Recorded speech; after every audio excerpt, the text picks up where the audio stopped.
Secretary of Agriculture Sonny Perdue headed a list of dignitaries in agriculture at Farmfest this year that talked about many issues. However, trade was number one. Zippy Duvall, president of the American Farm Bureau Federation, was also there, as was Colin Peterson, chairman of the House Ag Committee.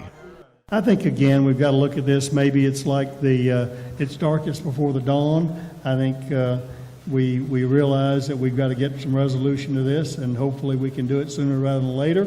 I think China will be coming back in September, so we'll continue talking. But frankly, the ball is in China's court. If they know what we want, we were almost 90% of there when they were here in April before the talks broke down. We need to get back there and finish the deal where we could trade in a fair and free and reciprocal way with China. Farmers always goes into every planting season looking forward to having a good crop, and we'll get this one behind us. We'll look forward to the next one. We'll continue to work on the issues like trade and other issues with the President and the Secretary, try to make the future of agriculture better. I was afraid that this was the outcome we're going to have, and now it looks like what happened Monday is that the Chinese just really got ticked off.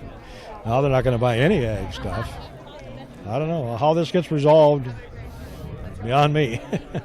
State leaders were also on hand at Farmfest, and they echoed the comments that trade continues to be the number one issue on farmers' minds. Moments ago I had a chance to talk a minute or two with the Secretary of Ag and talk about these exact issues, and he's a great supporter for agriculture. His take is that we still have to get China to agree to some different terms, and the message I tried to relay to him is what happens if we never get some of these markets back?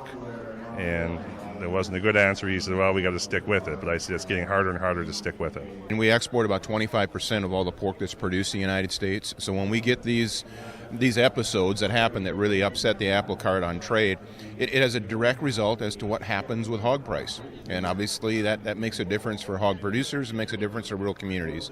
There are many, many issues facing agriculture, and typically if you asked a farmer what's the number one issue, you would get a different response from anybody you talk to. Right now, the people that are walking down this aisle, if you say what's the big issue, they say trade. This is Lynn Ketelsen reporting.